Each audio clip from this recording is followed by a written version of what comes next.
This is the way I got the people on Zoom, and I interviewed them, not live, pre-recorded on Zoom, and then I had my outline of questions. I sent them that before the interview. I sent them my questions, more or less, and then it was a conversation. I asking questions. How did you get started? Tell me about your best secrets. Blah blah blah.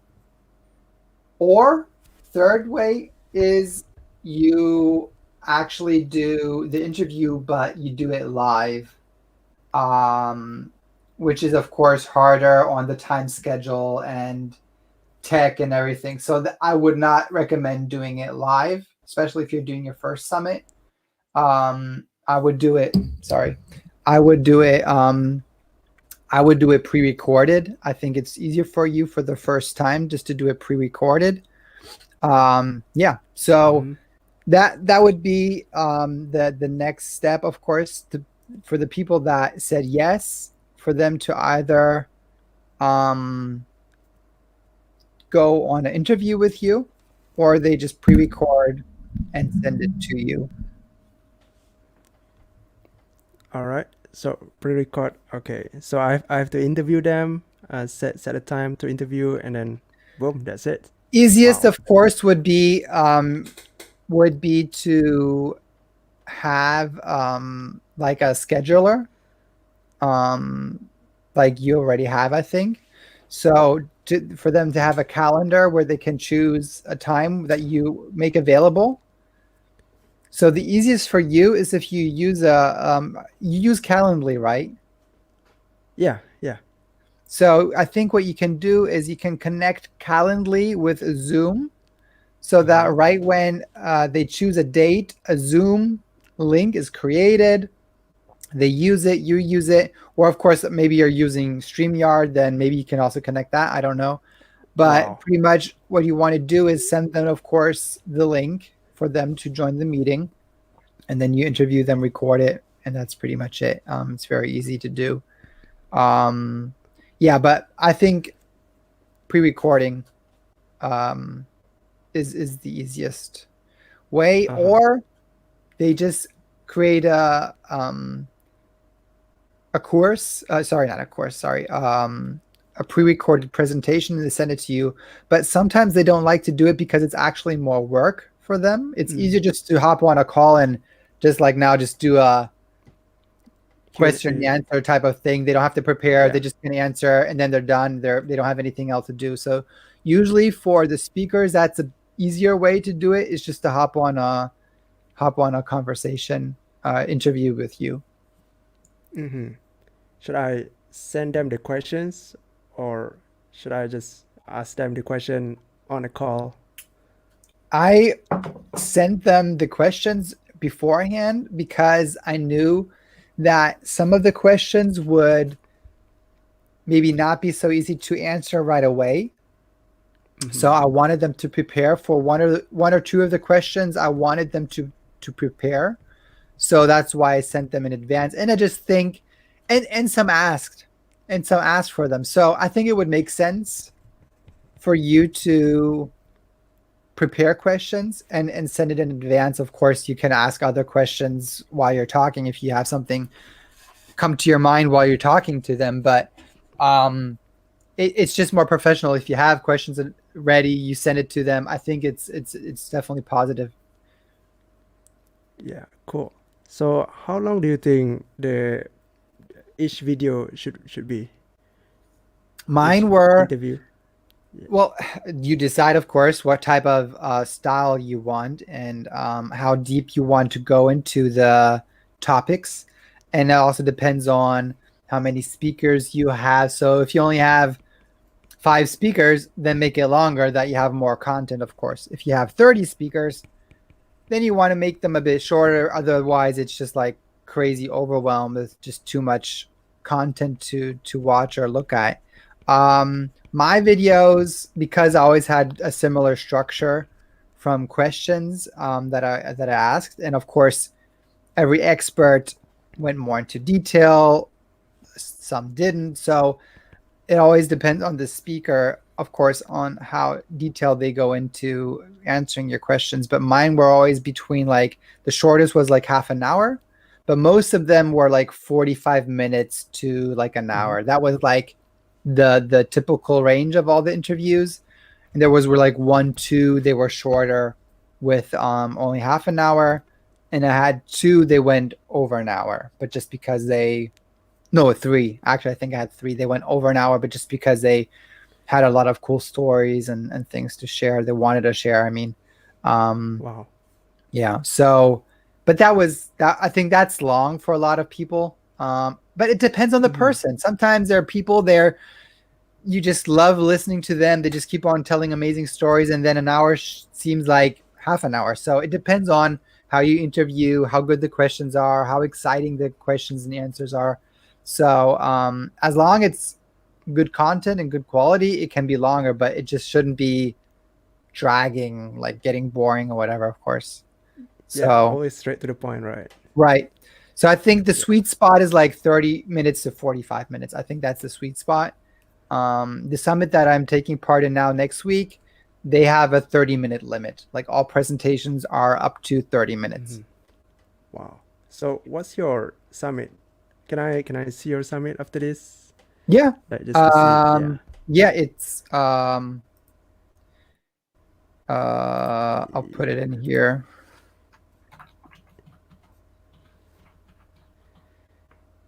Yeah, I heard about you before.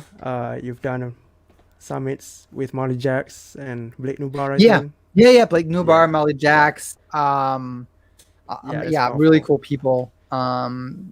Yeah, really cool people. A lot of Tukama Club winners. Or Zach Benson was really cool. He's an Instagram guru. I actually was in contact with John Lee Dumars, and he actually said yes, but he this is something else we can talk about in a second, but with promoting and everything. But I wanted the speakers to promote, and John Lee Dumars said he would not promote it. He would be on it. He'd be glad to join.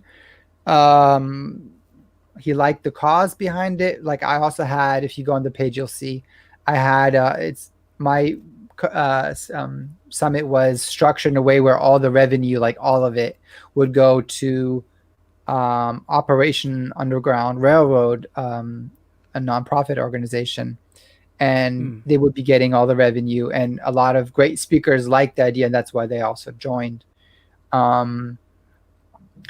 So that's just something where I then told, or where I told John Lee Dumars, we were back and forth, and I just said, okay, then maybe some other summit.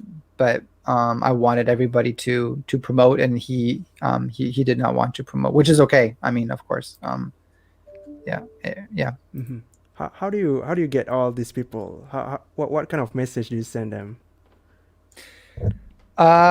So I, depending on if I found their email or not, I would contact them over Instagram DM, or Facebook Messenger, or I found their email, or some also have on the website, like John Lee Dumars and others, they have, or Molly Jacks, they have on their website an official like speaker request form.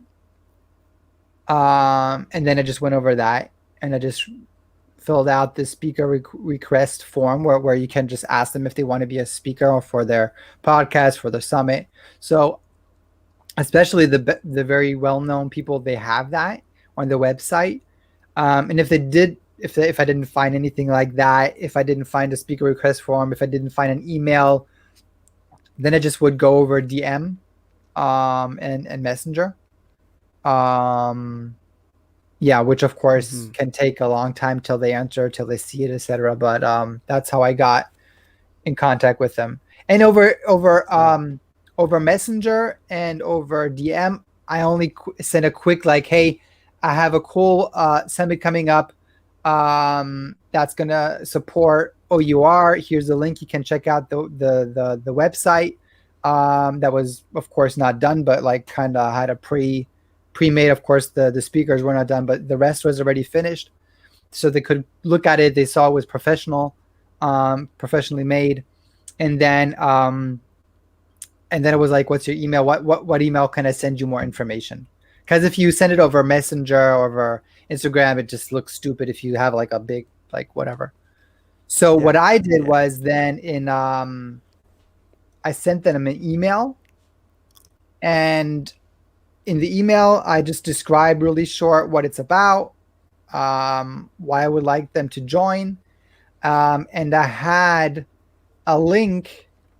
So actually, I had a speaker onboarding funnel. So I had the email. The email had a link to a landing page. So it was traffic versus traffic / speaker information, something like that. And there I had like more facts, like again, like everything together, like when it is, how I want them to promote, when there would be promotion, how like different FAQ stuff, like what type of style of interview will it be? How long will the interview be? So I had like a info page that I linked in the email, that the email was not too long. So I had a link in the email just to a page where they could inform themselves about the about the topic. They could inform themselves about the summit. And there at the very bottom, I had them, if they wanted to join, on that information page on the bottom, I had them accept the terms of what I wrote above, like accept, like, okay, I want to be part of it. Yes, I will promote and all that. They would just accept everything above. And if they clicked that, then they were able to push on a button and get to the next page where they had my calendar in there, where they were able to choose a date for the interview. So that's how I structured it. Email, link to landing page with more info. And from the landing page info, they had a button that led to the calendar. Did you understand that? That's cool. Yeah. From email to the page. To calendar page. Yeah. And then after calendar page, I had a next step page. So after they put in the calendar, that moved on to the next page, where it was like a thank you page, like, hey, so awesome that you're joining us. Thank you so much. These are the next steps. And then I was like, okay, please send me a headshot. Please send me a bio if you didn't give it to me yet. So everything, like, this is everything I need before we go on the interview, because I want to get everything ready for you. So I had that on the thank you page. Plus, I sent them an email. So I use Scheduler One, but Calendly does this as well. So inside of the first confirmation email that was triggered through the calendar tool, I also put these next step points inside of that email. So they had it in the email, and then they had it on the thank you page. Wow, that's cool. That's a great funnel. I don't know if you call it funnel, but yeah, it is. It was I didn't only have a summit funnel, but I had a speaker onboarding funnel. Yeah. Speaker onboarding funnel. Wow, that's new. Yeah, I just tried it. I just thought, like, I didn't learn it from anybody. I just was like, okay, how can I make this as easy as possible for everyone? Like, how can I make it as easy as possible for me, for them? So I just thought, okay, I'll make a funnel. So how will it look like? And that's how I kind of structured it. Oh, wow. So you did this everything on your own? Yeah. Wow, that's way more powerful. Well, that's what I do for my clients. I help them with funnel structure, funnel strategy, offer creation. That's what I do for my clients. So I try to think about a good idea for myself as well. Yeah, okay. So after they said yes, okay. So send the email after they said yes, and then you can, and then you can send them to the speaker onboarding page, right? Correct. All right, Correct. sure. Yeah. You know what I'll do? I will because I want to help you and make sure that you are successful. I made a short like masterclass that was an Mm-hmm. upsell in my summit. I'll send you the video. You can have a look Sure. at it. Yeah, Where I go through everything. I show the pages and everything. yeah, So I will. I'll send you the link of that. Okay. yeah, sure. And also the summit. Yeah, I'll let to see your Well, summit as the well. link I already sent you, and it's free to join. Oh, You can join now. I mean, it's a free. Um, I had it. The summit was I launched it for like 3 4 days, and then I closed it, and now I changed the summit to an evergreen summit where they mm-hmm. can now join and have limited access for like 2 or 3 days, and then they lose access. So you can the link I showed you or I shared with you, you will be able to go inside and look at the summit how it's now. Yeah. Nice. Okay, so I actually have two more questions, but I'm Yeah. afraid it's not. I, I don't know because I have an interview after this. 5 more minutes. Okay, but okay, I'll just ask one more question. So, do you have a community for your summits, like where they can gather together? I did not.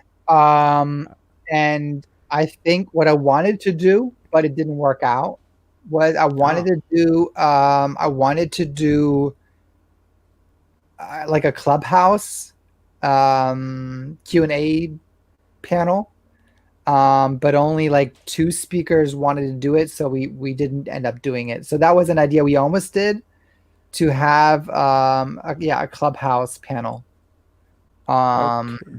but we didn't do that. And no, I did not have like a Facebook group or anything. I did not have that community part, which maybe would have been good to have like a Facebook group attached to it, for Mm-hmm. them to join and maybe have community or ask questions. Um, Yeah. but no, I did not have that part. But it definitely Oh, wouldn't hurt. I mean, it just has to make sense. So it does not yeah. make sense to have a Facebook group and then it's just a dead group and nothing's going on. So if you do that part, you need you need a reason why they should join the group. Like Mm-hmm. have something extra inside, maybe some type of materials inside or whatever. Think of a reason why they should join and how you can kind of keep the group engaged and make it worthwhile and sense to join the community. Yeah. Mm. Wow. All right. Okay. Okay, I get it. So, do you make a summit as an affiliate link, like Yeah. where So people, yeah.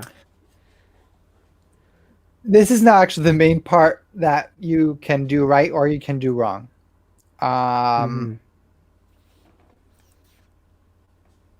if you are creating a summit with an offer where people can buy something, then you need to communicate that with the speakers and you want them to be able to get profit from that offer, for them to get like 50% or whatever from that offer and revenue, to give them a reason to send more people to your summit because they see it as a chance to also make money.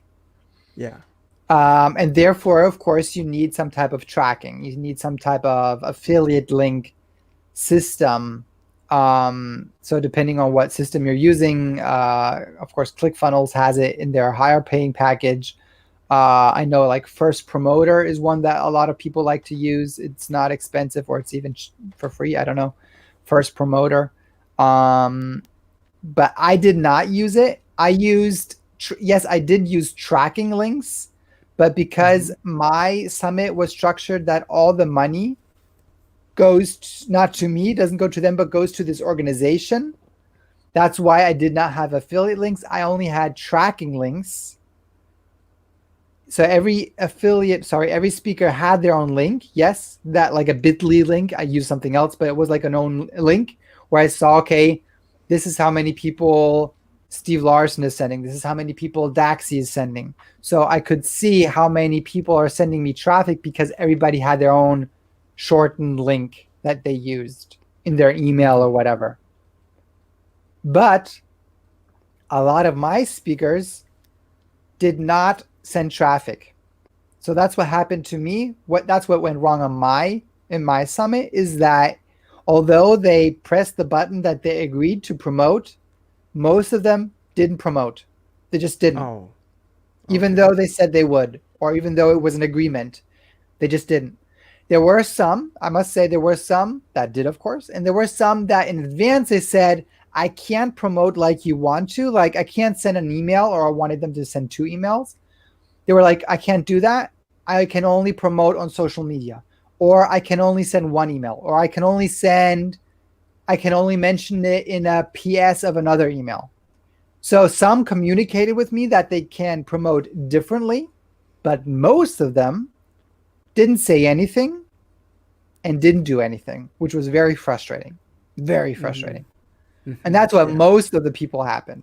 So that's why I'm like, John Lee Dumars did it the right way. He said he's not going to promote, and I knew it. Others said they will promote, but they didn't, which was a really pain. So, and the reason they did not promote, I think, is because they didn't get any money. If they would have gotten money, they would promote. So that's what you have to keep in mind. Are your speakers, what are your speakers going to get from the summit, and why should they promote? And there's 2 reasons they will want to promote it, okay? Number 1, because they get money and they see that your offer is good and that it's going to convert good. So they know, okay, I send traffic, I'm going to get money.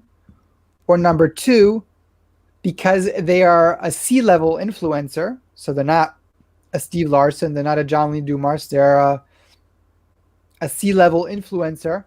And they want to promote because they're like, hey, look, I'm here at the summit where also Steve Yeah. Larsen is on. Okay. So Danny, thank you for everything. I have an podcast interview after this. Okay. Right. Yeah. Right now, like I really appreciate it. I would love to talk to you actually. But yeah, send me the link to your upsell or anything that. Yeah. Yeah, I will send it to you in Messenger and you can have a look, okay? Yeah. Yeah. Thank you. Take Thank care. you, Bye-bye. brother. I really appreciate it. Bye bye. You're welcome.